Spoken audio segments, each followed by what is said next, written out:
Hello everyone, শুভ রথযাত্রার শুভেচ্ছা সবাইকে। তো কেমন আছো তোমরা সবাই? আমি ভালো আছি। আজ সকালটা ছিল একটু অন্যরকম।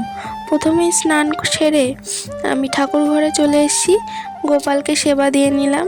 তারপর সেভাবে সকাল থেকে কোনো ক্লিপ নেওয়া হয়নি।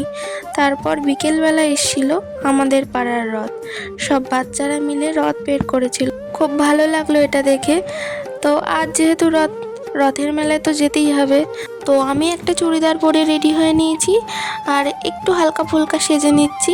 আমি তো সেরকম সাজতে পারি না, তো অনেক দিনই যেহেতু বেরোনো হয় না, রথযাত্রা উপলক্ষে আজ বেরোনো হবে।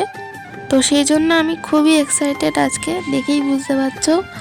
আর আমি অলমোস্ট রেডি হয়ে গিয়েছি, এবার বেরিয়ে পড়বো।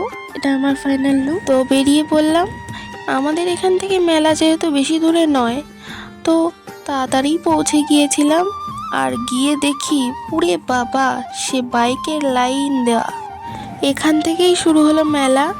তো চলে গেলাম মেলার মধ্যে। শুরুতেই যে পরিমাণ ভিড় দেখতে পাচ্ছি, আর কিছু পথ গেলে যে কি হবে তার নেই ঠিক। তো দেখো, তোমরাই দেখতে পাচ্ছ এত পরিমাণ লোক হয়েছে এবার। আর এটা হচ্ছে আমাদের ইস্কনের রথ, আর এটা বসিরহাটের ইস্কন পরিচালিত সপ্তম বর্ষের রথযাত্রা। খুব সুন্দরভাবে সাজায় রথটাকে ওরা, দেখতে খুব সুন্দর লাগে। দেখো, জগন্নাথ, জয় জগন্নাথ। তো চলো মেলার ভিতরে ঢোকা যাক। প্রচুর দোকান বসেছিল, যেমন আইসক্রিম, জিলিপি, পাঁপড় তো থাকবেই। আর মেলায় যে এত ঠেলা খেতে হয়েছে, সেটা না দেখলে বুঝতে পারবে না। তো দেখো, মেলায় কত রকমের গাছের সমাহার, দেখতে যে কি সুন্দর লাগছিল। কত রং বেরঙের ফুল ফুটে আছে। তো হঠাৎই দেখা হয়ে গেল দিদি আর জিজুর সাথে, এটা আনএক্সপেক্টেড ছিল। তো যাওয়ার সাথে সাথেই দিদি আমাকে চিকেন কাটলেট খাওয়ালো, আমিও একটু দিদিকে খাইয়ে দিলাম। তারপর বেটা বলল একটা খেলনা নেবে, তো চলে গিয়েছিলাম দোকানে, ওকে কিনে দিলাম।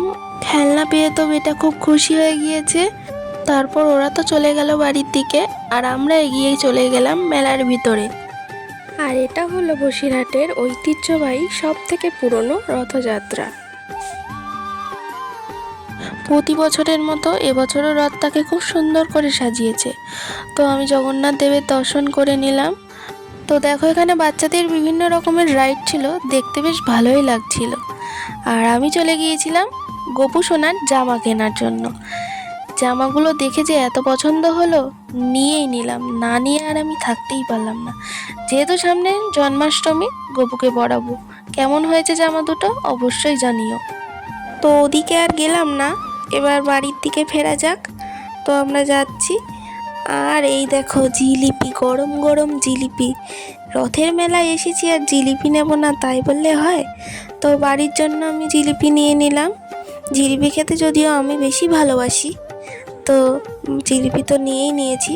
আর এখানে দেখো প্রচুর ফার্নিচারের জিনিস বসেছিল, ভাল লাগছিল দেখতে। তারপর এ দোকান ও দোকান ঘুরতে ঘুরতে এগিয়ে চললাম সামনের দিকে। আমরা মেয়েরা যেহেতু জুয়েলারি একটু বেশিই পছন্দ করি, তাই এদিক ওদিক ঘুরে একটু দেখে নিচ্ছিলাম, কিন্তু আমার সেভাবে কিছুই পছন্দ হয়ে ওঠেনি। তারপর হঠাৎই দেখা হয়ে গেল মাসি মেশোর সাথে। তো মাসি মেশো তো আমাদের আইসক্রিম খাওয়ালো। আর এখানে একটা কৌটো নিয়ে নিলাম আমি, যেটা আমার খুব প্রয়োজনে লাগবে। তো এখানে মাসি মেশোর সাথে অনেক গল্প হয়ে গেল। আর এবার বাড়ি যাওয়ার পালা।